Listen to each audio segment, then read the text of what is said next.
Hi everyone, this is Ashwini Gangal, reading for Alien Buddha, publisher of a book called Hormonal House, which is my debut fiction chapbook. It's available on Amazon. I'm going to read a story titled The Pigeon Portrait. It was one of those stuffy mid-August afternoons in Mumbai when the sky threatened rain but only managed to saturate the atmosphere with humidity, slowly baking the city in its urban oven. It was still and windless, and not a single hair on Vali's head moved as she squatted on the floor by the window, gathering the folds of her purple cotton sari between her thighs, looking up at the dark clouds. The purple had faded to a buff brown and bore the dull look of fabric weathered by the spoils of a busy kitchen. The absence of breeze made the adjacent building seem closer than usual somehow.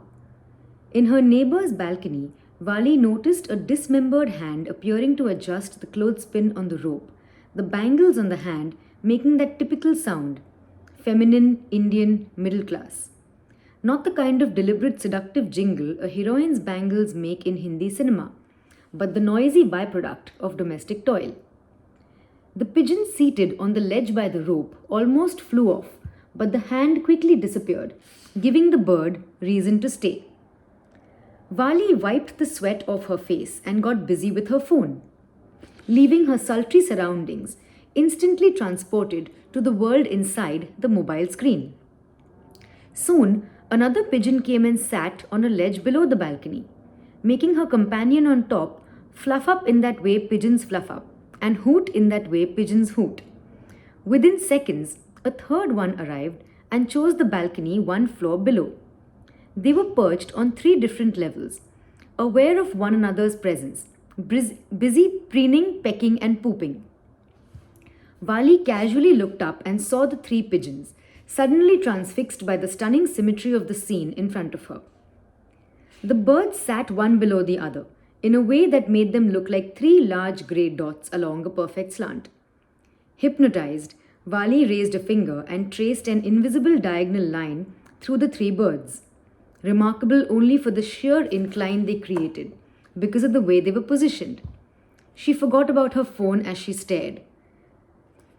Had Vali been a photographer, she would have quickly picked up her big black camera and captured that visual, making as little noise as possible, unknowingly slowing down her breath as she focused the lens and tempered the light before pressing that portrait into eternity. Vali the artist would have smudged different shades of oil paint on canvas to immortalize what she saw, dreaming all the while about that framed moment hanging in a Venetian art gallery, outliving her by centuries.